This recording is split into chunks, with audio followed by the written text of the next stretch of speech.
Okay. Morning, everyone. I am going to go ahead and call this meeting to order. We'll note that all board members are present with the exception of Helen Hudson and Larry Williams, who are excused. Everybody should be able to see the agenda in front of them. A couple nodded heads just to confirm. Thank you. And first on the agenda, we have the acceptance of the July 23rd, 2020 minutes. I'll entertain a motion to accept. So moved. Great. You have a second?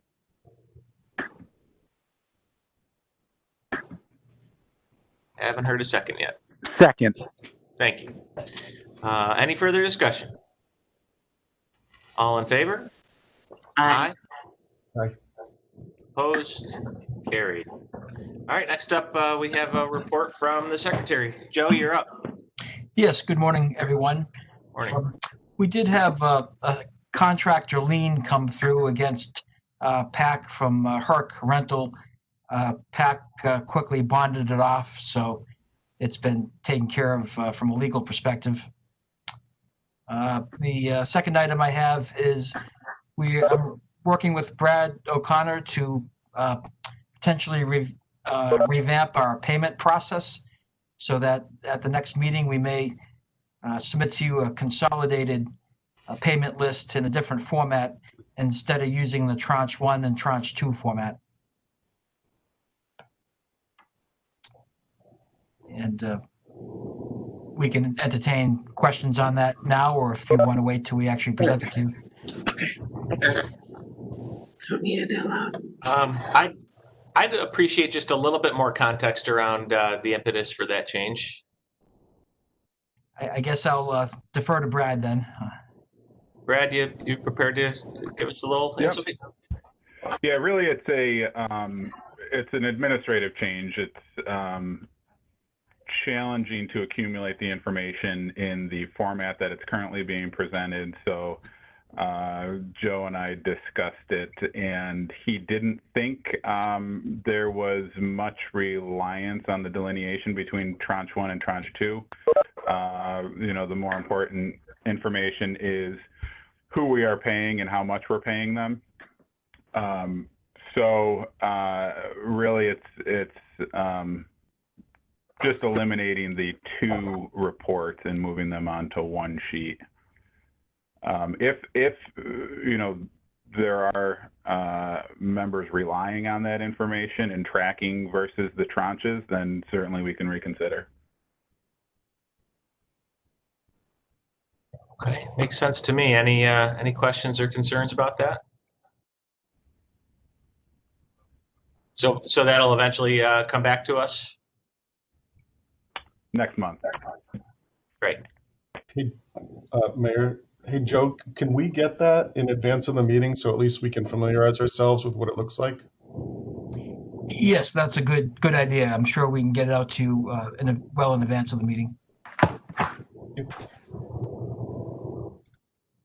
Okay. Good. Joe, anything else? No, thank you. That completes my report. All right. Thank you, Joe. You're welcome. All right. Next up, I'm going to turn it over to our program manager, Chris Gray, for his report, and I will try to bring up the report so people can follow along. Morning, Chris. Good morning, everyone. So we'll start. If you have the report in front of you, upper left, but just giving you an update on where we are with procurement on the procurement side. The gym floor replacement over. We're just trying to conclude there with contractual requirements to have in place for insurance and the contract in place for that. I anticipate going on that shortly, and we'll be on that probably through October at this point. I had a little bit of a hiccup here with getting a contract in place, so that'll extend the schedule slightly.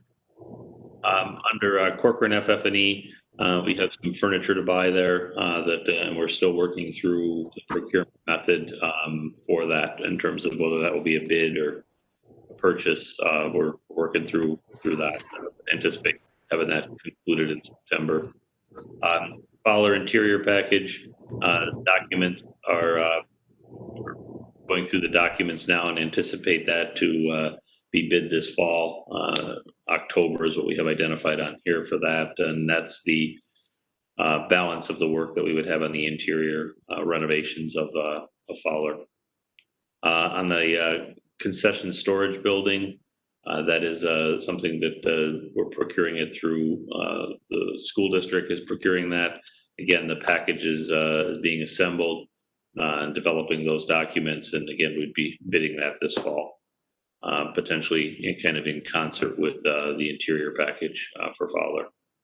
And then Corcoran site package is again, that's being developed, and the target for that procurement for that is the fourth quarter of 2020 or potentially the first quarter of 2021, just depending on what's on the market and what the timing will be for that, so that we can perform that work next summer.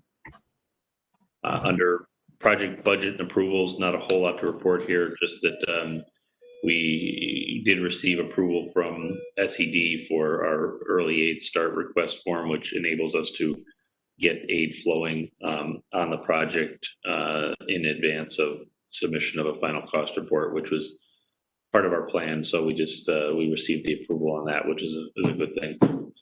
Beyond that, just our efforts are focused. We have several projects that we want to get final cost reports submitted this fall to the state. So we're working through financial closeout with the contractors to complete those, to enable us to assemble some cost reports in November for submission in December.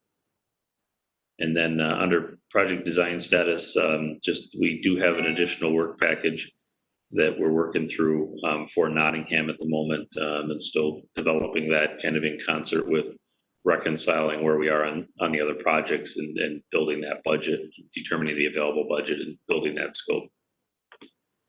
Under construction update, just to go through quickly here with that, at Blodgett, if you haven't been by there, we did complete the paving, the new paving of the parking lots over there, and some reconstruction we did, and fencing, big improvement from what was there before. If you were to drive by, it really it serves to be a nice finishing touch over there in terms of what the whole building looks significantly better, as well as the grounds.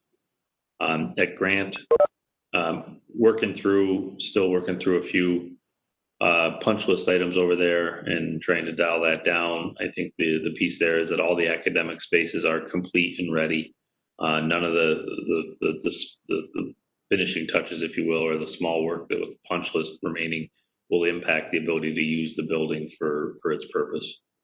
Huntington, much the same, still grinding through some punch list items and having some discussions to bring that to close. But again, the academic spaces will be available without, for use of the building. It'll be in good shape. Ed Smith, just about completed on Ed Smith, had a few things that had some delayed time on them in terms of some security screens for the window and some glass that got back ordered, but they were there this week doing that, and I was happy to say that one is just about there as well. At Bellevue, very much complete. Anticipate a final payment in September at Bellevue. A Fowler site, if you haven't been by there, it came out wonderful. We are done over there. We completed the contract work, as anticipated. We do have a little bit of extra work that we'd like to do over there. We're going to install some additional fencing just to allow the district a little bit better control of that space in terms of separation and keeping a separation off of the track and the field. We thought it was worth doing, and the budget allowed that. So that's one piece of extra work that will be done. And we anticipate that, by the end of September, we're 100% over there with everything. So unfortunately, given where we are, it's unfortunate that we're not on it yet, but it is ready and will be ready for folks when we can resume sports on it. So we're excited about that. And if you haven't been over there, I'd highly encourage you to at least drive into the back of Fowler and take a look. It's very impressive.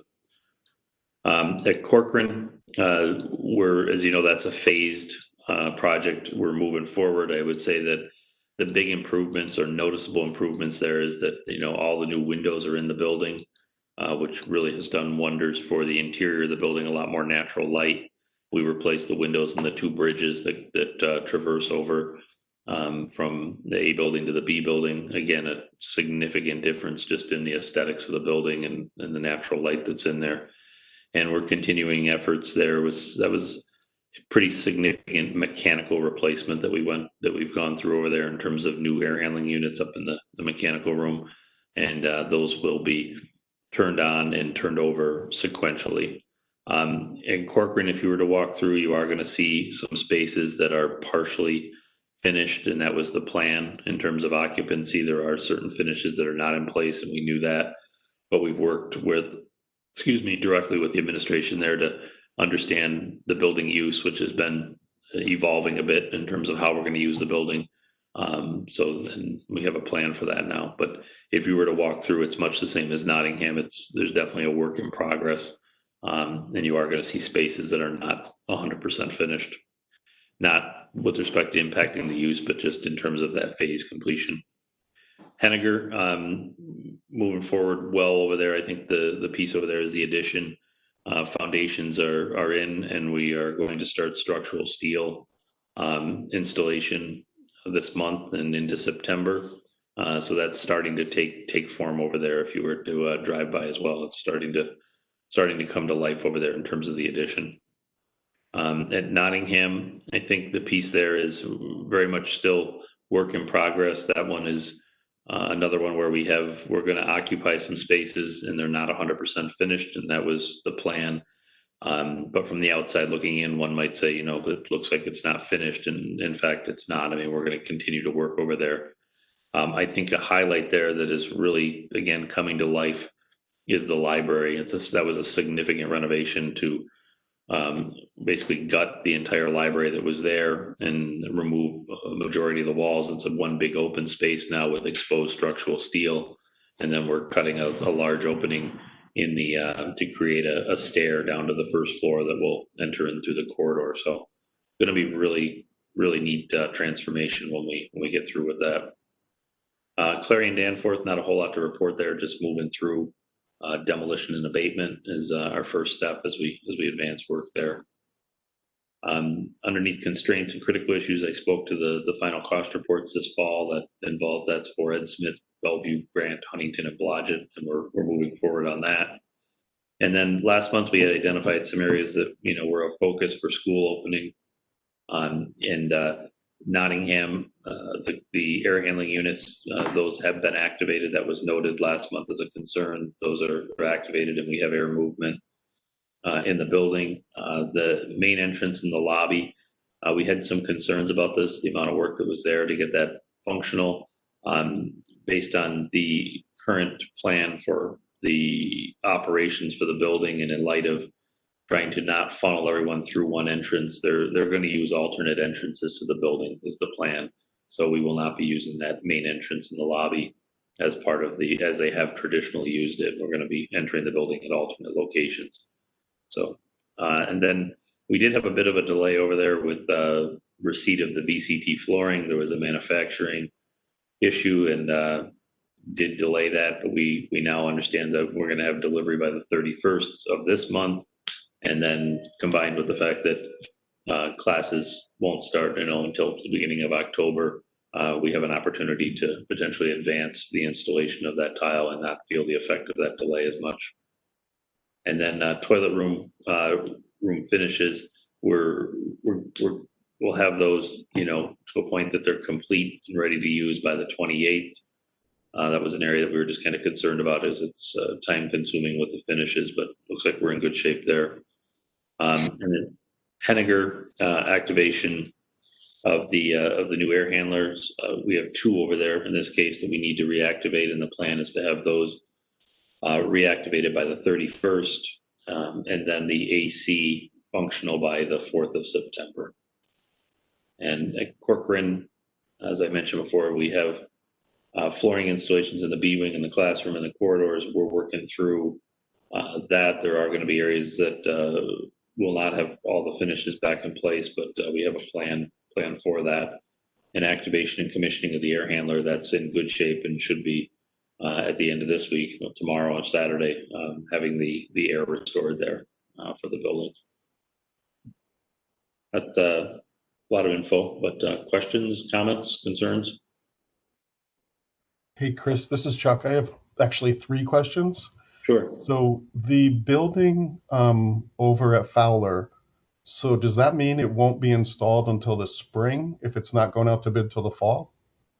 Yeah, I would anticipate, Chuck, completion of that by next fall. There was some discussion as to whether we procure it and try and build it through the winter, or whether we procure it and then just start it in the spring. Was something we were looking at. All right. My second question is, and this will come up later, but I figured since you're on the docket, we could ask you now. There's resolution 63 that talks about camera servers. Yes. And in all my years of doing this, I've never seen that show up as an item that's considered a construction item. Okay. It was definitely part of the project in terms of installation of the new servers for the camera installations that we were doing as part of the project in terms of the technology that we were doing on the project. And the reason that it's now surfaced as a purchase is that the server that was originally specified in the documents, when it came time to remembering that we designed this probably 2 years ago now, when it came to the time for submission of the submittal on that, the actual server specified was no longer available.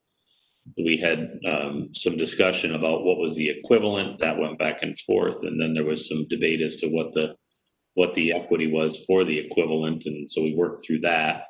And at the end of the day, it was coming down to, it was available to do to buy through a cooperative, direct purchase, and that did help with the savings in terms of not having another layer of markup on that. And so at the end of the day, we evaluated and determined that that was probably the most cost-effective way for us to do it, and also, frankly, the most direct way in terms of receipt of it to the district and allowing them to do what they need to do in terms of imaging it before we put it in place. So that's for more than one building? Correct. Yes. Okay. It's for, I believe, 7, I think is for 7 different buildings we're putting the server in. All right. Yeah. Last question. With all the focus lately on HVAC, ventilation systems, et cetera, has that caused you guys to relook at what was spec'd for any of these facilities, or you're starting to commission things? Is that going to meet the new upgraded specifications? To answer your question, we have not modified what we're doing per se. I would probably default to the engineer to tell us if, in fact, that unit was specified to operate with the greater MERV capacity, you know what I mean, in terms of filters. I would have to default to them. What I've seen in a lot of the designs is that, in fact, they have been at the higher velocity because state ed has ramped up. Regardless of COVID, they've really ramped up the number of air changes and the volume of air that needs to be provided to spaces in the past few years. But I could certainly have the engineer prepare something that speaks to that, in more detail. I'm not prepared to speak to what capacity filter it will handle or not. I know that's been a big focus. Right. Yeah, I just don't want to have to go back and tell somebody we did a brand new thing and it didn't meet what the current concern and awareness is. Yeah. The biggest, as I understand it, in multiple conversations on that the unit, if you put too great of a filter in there, obviously you are reducing the flow of the unit, as well as potentially compromising, the unit's ability to function because you've limited it so much. But I know that they have been, like I said, in light of a lot of the stuff with SED, they have been upsizing units. Of course, remember the design that we're dealing with today was something, again, that was put in place and put on paper probably 2 years ago. But we can certainly ask the engineer to kind of do a case-by-case evaluation of that in the context of, with the filtering capability. Yeah, I'll leave that for a consensus of the group, but it might be I would imagine it coming up as a question, especially by parents and others. Yep. I agree. I mean, I'm getting those phone calls every day. People are asking about, what filters are we using? What is the system and all that? So I agree. Thanks, Chuck, for asking that. And I I would, agree and I, also. yeah, this is Calvin, and I echo it. I think Chuck is spot on, and that's a great observation. All right. We'll ask that they, the mechanical engineer for each of the projects kind of evaluate that for us and give us an overview of the capacity and of the. Great. And on that note, you all set, Chuck? Yeah, thank you. Not to overcomplicate that point, but I think as long as we're on COVID-related modifications, I would just be interested, Chris, not necessarily now, but maybe as part of a briefing next meeting, just to talk about any other design considerations that that you're looking at going, particularly with projects going forward that might be modified as a result of what we've learned from COVID, whether it be spacing or who knows. But there's probably a lot of little tweaks here and there, and I don't know what's realistic to expect, but be good to kind of get a sense of best practices out there and how those might be able to be incorporated going forward into future projects. Yeah, it's certainly been a question that's been asked a lot, and I think we're still, I think designers, engineers are still kind of absorbing this in terms of trying to get their bearings and get some constants. I think that we'll see more in the next probably 6 months in terms of methodology. I think right now there's still a lot of stuff circulating and a lot of different variables, I guess I would say. So I would say in the next 6 months they'll know more and start to maybe have some standards that they move towards. Good, thanks. Any other questions for Chris?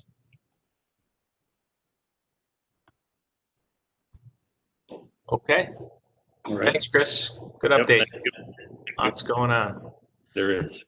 All right. I am going to now bring up the financial statements as we turn it over to presumably Donna to go over them.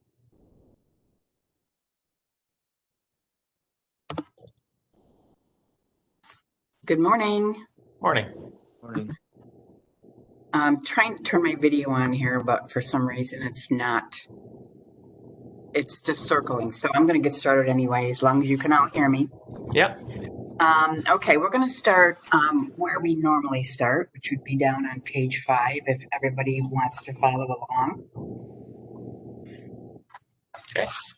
Go ahead, and I should have this pulled up shortly. Okay.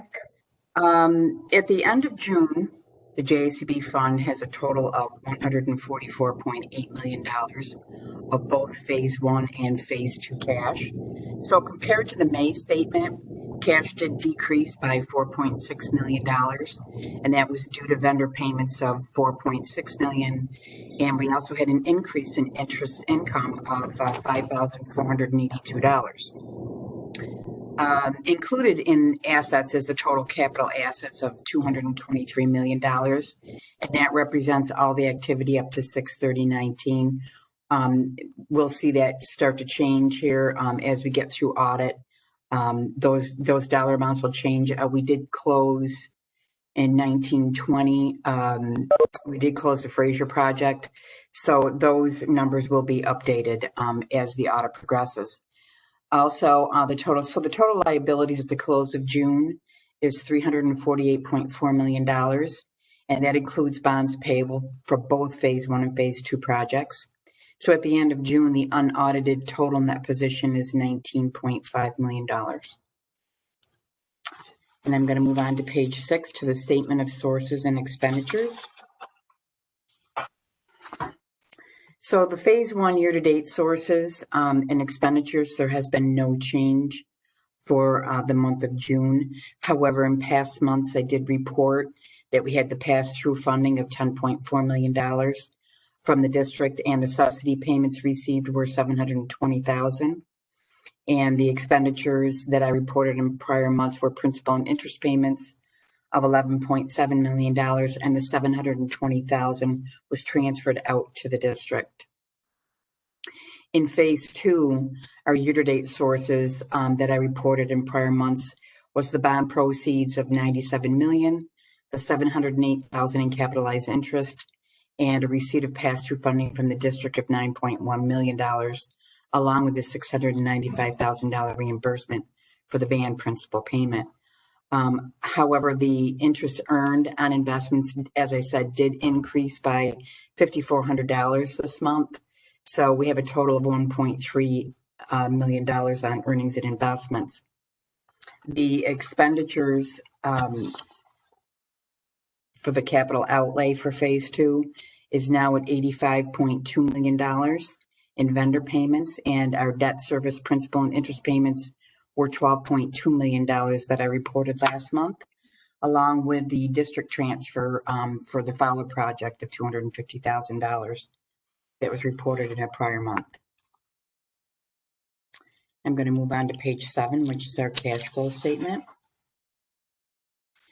Our cash flow statement now shows all the actuals for the year, and our total at June does reflect the $4.6 million in vendor payments and the $5,842 in investment income. You'll notice that we are starting to receive investment income once again due to the COVID-19, the total drop in the market. The interest rates bottomed out. So now we are starting to realize a little bit of an increase. Hopefully that will increase. You'll notice that at the beginning of the year, we were at $205,000 a month, or approximately thereabouts, but hopefully this will increase. So we did end out the year June 30th with $144,880 million to pay on project expenses. So I am going to cover at the end of this, we will talk a little bit about those interest rates and the interest income a little bit more. So I'm going to move on to page 8, and that is the sources and expenditures inception to date report. And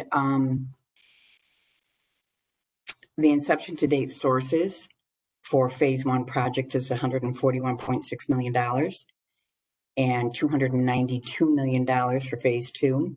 And the expenditures for phase 1 is $141.6, and the phase 2 expenditures increased to $153.7. So that concludes my report, but I do want to talk a little bit about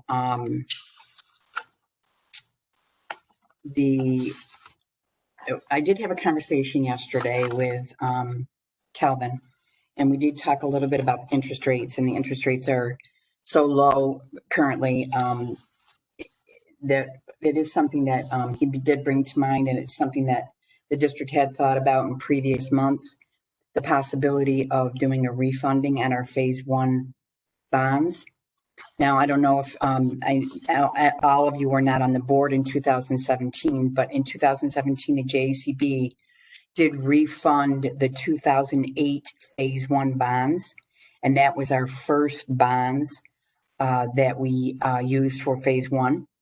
So we did realize a savings of those of about $3.4 million over the remaining life of the bonds. So we are getting close to the call. We can recall the bonds for 2010 and 2011 that we used for project costs for phase 1. However, I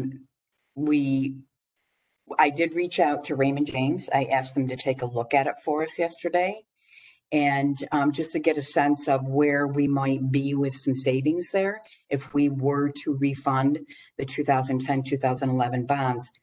Now, the thing is, they are not callable until May 1st of 2021. So we would have to assume a taxable advance refunding if we were to do a refunding before that date, okay? So the current tax law does allow a tax-exempt advance refunding starting 90 days prior to the call date. So if the JSCB were to deliver refunding bonds on or after January 31st of 2021, then they could be sold as tax exempt, which could translate to more savings.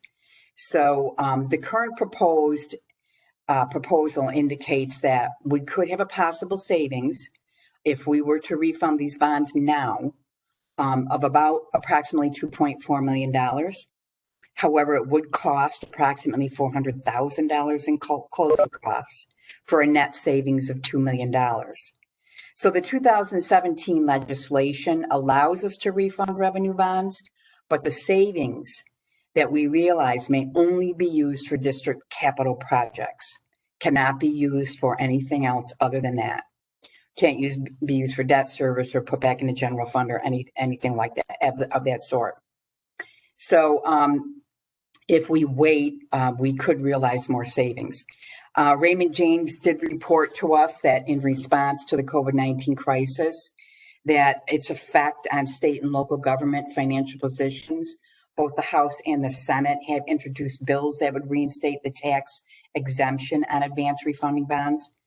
But while there was positive momentum earlier in the summer, it looks increasingly unlikely to occur before the election.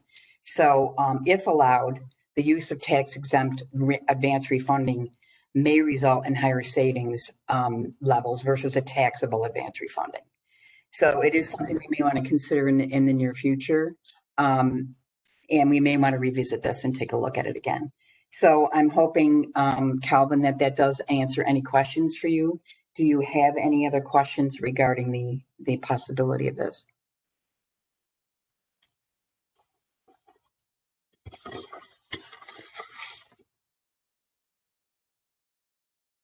No, I guess not. Calvin, if you are on mute, just you may not have any questions, but if you do, you're on mute right now. There you go. Can you hear me? Yeah, we got you now. Yes. Yeah, Donna, I think that was very thorough. The only comment that I would make is that businesses across the country are refinancing debt. The challenge, the one concern I would have is we could possibly save more later, but if the interest rate environment, if the rates go back up, then we can lose that saving. So. Mm-hmm.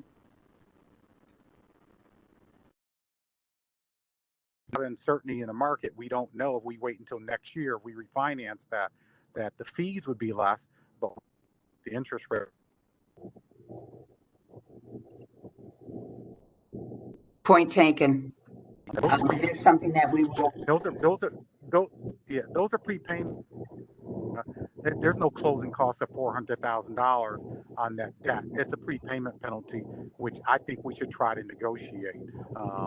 See if we can negotiate that fee structure down. But it's certainly something we should look at, Mayor. I'm sure you've got your folks in the city looking at that as well. You've gotten these bonds that are callable to refinance that in this rate environment to save some of that interest expense. I think it's a great point, Calvin. I think we need to look really, really hard at this over the next, between this meeting and the next. Yeah. Okay.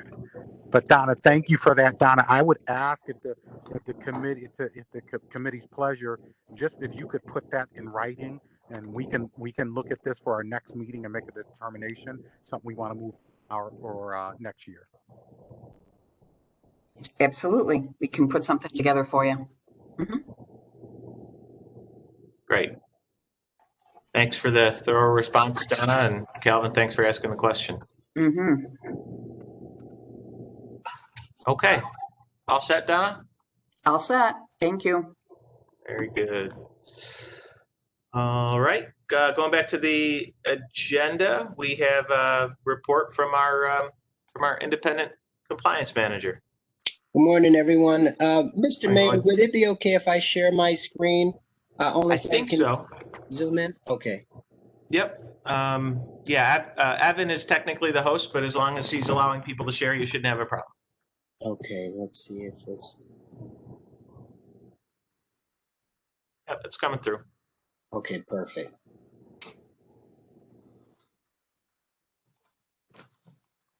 Good. All right. So good morning, everyone. Hopefully you could see this okay. I have it a little larger on my screen. I wanted to start out with just our summary page that basically shows all of the projects, and also the ones highlighted in blue are the ones that are closed out on our end, and that'll be reflected in the next few slides also. So basically, wanted to give you a little backdrop. What we did during the COVID process is, in conjunction with Lamont Mitchell, we've kind of reached out to all of the firms, whether it be site visits. We did a few webinars. We posted stuff on our social media platforms just to see how the local community was doing as far as how they were hit. We actually called every certified MWBE firm on the City of Syracuse list and just wanted to reach out with them. And we contacted all of the contractors as well, just to see if there would be any deviation in any of the goal numbers. We expected a little bit, but so far we're still doing pretty good. As you could see, our minority percentage is at 19.88%. Our women is at 11.14%. So the businesses are doing well. The residency were actually creeped up a little bit more since our last report. I think it was 19.13%. So we're at 19.30%. So the residents are still in there strong. Students were killing it at 9%. So collective from the MBE side, we're at 13 for all of the contracts awarded to the MBE firms and 15.76% on the W. So everybody's still strong, and as usual, we continue to monitor that.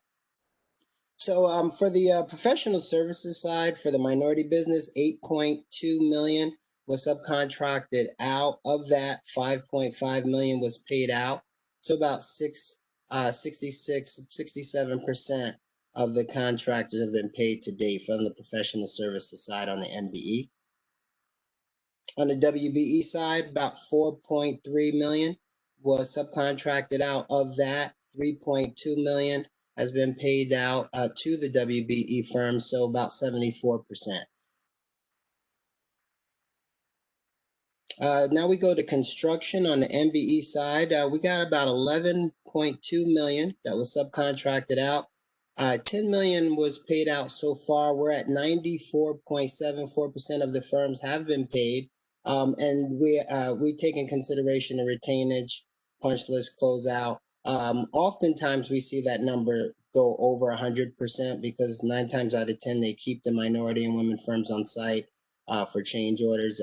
We also are maintaining our change order log for all of the change events and monitoring the minority and women utilization from that. And we're in constant contact with the different GCs, CNS, Turner, just to keep that monitored. On the WB construction phase 1 for the women, 18 million was subcontracted out. Of that, 16.5 was paid out. So about 91% of the firms have been paid to date for construction tranche 1. Construction tranche 2, if you look at the total for tranche 1 and 2, about 23 million. So about 14 million was paid out. So about 59%. And that's the combination of tranche 1 and tranche 2.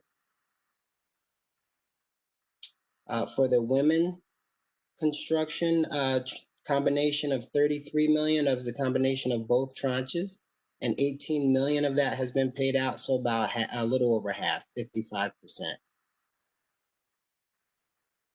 Now we jump to the hours for professional services tranche 1. 204,000 hours we calculated, and 39,000 of that was minority. 57,000 of that was women residents, 47,000, and students, 29,000. And then we'll have the total of the both tranches on the next page. So the combination of the two is 273,000 hours for professional services. Of that, the minority was 53,000. The women were 72,841, and the residents have 61,000 hours, and the students were 36,000. So collectively, 19.34% of the minority, 25.59% for the women, 22 on the resident, and 13.40. And this is going to be calculated also with the construction for our overall total at the end.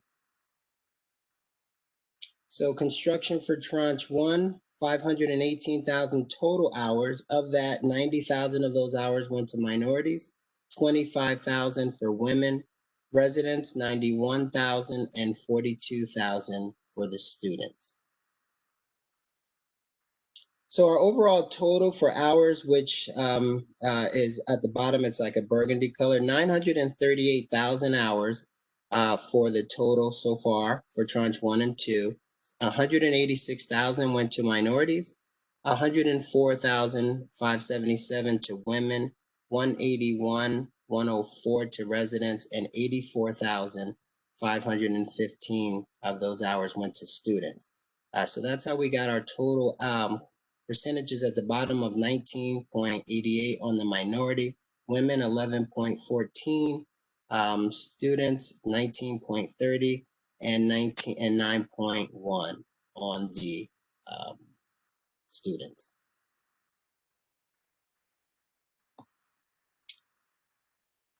That's all I had for today. I do know that with a lot of these schools starting to close out, we are receiving a lot of utilization plans. There have been some changes and a few challenges with some of the firms.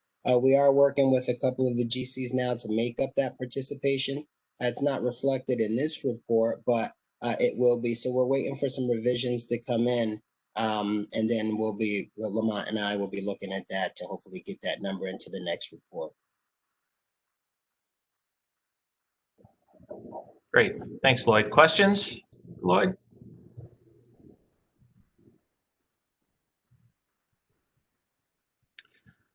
I have one. Lloyd, can you just remind me what type of participation we're getting from the students? Sure. I see the numbers, but just a little bit of context around what roles they're playing. Yeah, well, individually, there's a combination. So the students is a portion of the overall hours. So it's not a double count. So of the 938,000, of that, 84,000 of those hours are the students. So we're keeping a separate tab on that just so we make sure we don't double count. Same thing with the women. The contractors have a choice to classify them as women or minority. If say it's a Black female or a Spanish female, they have they can choose. So when we meet with them or we speak with them and tell them that the goal is looking like it's slipping a little bit, and they have that afforded to them, they change it and they make the decision. Some of these student hours we're finding because firms submit certified payrolls and they don't send in an attestation form, letting them know. So when we do our site visits, we keep a log and then we refer back to what all of our attestation forms. We let the contractor know that this person should be counted as a student. And because they're so busy building and so forth, they weren't aware. So we kind of do a triple count. So we attestation form, certified payroll, site visits, compare the two and make sure everybody's counted. Okay, so that's helpful, but specifically what I'm wondering is what are the students doing in these projects? How are we identifying them? What's the connection back to curriculum? Just a little bit more of those details. Yeah, so the students are former students, so they're not actually current. We do have some trainees that have participated on the job that are younger, but they're either former students that we ask them to identify on the attestation forms. Thank you. That's what I was missing.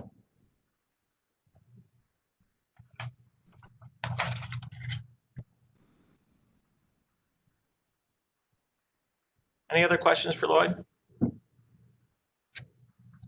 Okay. Thank you. Thank you. Okay, we are up to the resolutions, and Joe, if you want to start walking us through those, ready when you are. Yes, Mayor. We start as usual with resolution number 57, the monthly payment to Landon and Ryan. So moved. Second. Haven't heard a second. Second.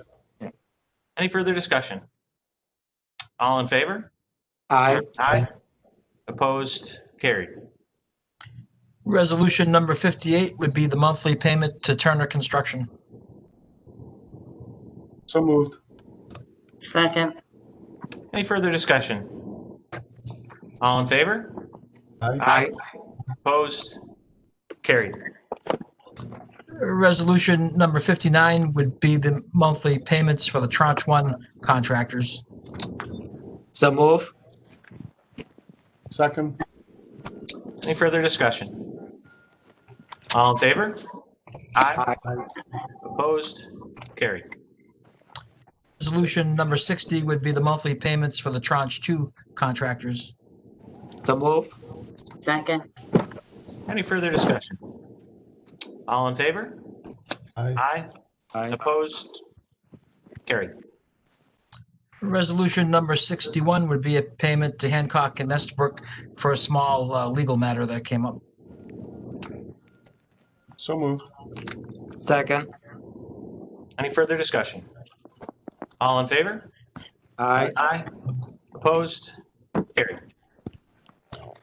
Resolution number 62 would grant a one-year extension to Landon and Ryan for their continued work as the independent compliance officer. So moved. We have a second? Second. Any further discussion? All in favor? Aye. Opposed? Carried. Resolution number 63 refers to the question that Chuck had about purchasing camera servers for the various schools. So moved. Second. Any further discussion? All in favor? Aye. Aye. Opposed? Carried. Could you, I'm sorry, I didn't catch who moved and seconded it. Pat Bodie moved it. Jaime second. Thank you. I appreciate that. Resolution number 64 would increase the fee for Energy and Environmental LLC for their project monitoring services on several of the schools. Mayor, I have a question for Chris on this. Chris, are you still on? Yes, I am. So this went up by 30%? Did their scope of work change?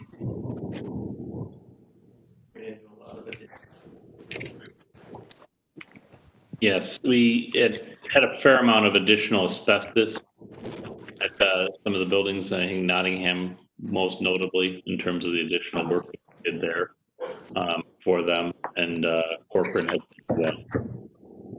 Thank you. So move. Second. Any further discussion? All in favor? Aye. Aye. Opposed? Carried. Finally, resolution number 65 would be an insurance payment to extend our current builder's risk policy for another year. So move. Second. Any further discussion? All in favor? Aye. Opposed? Carried. That completes our resolutions for today. All right. Thanks, Joe. Any other business to come before the board? I'll entertain a motion to adjourn. So moved. Second. All in favor? Aye. Aye. Opposed? Meeting is adjourned. Thanks, everybody. Have a great day. Okay.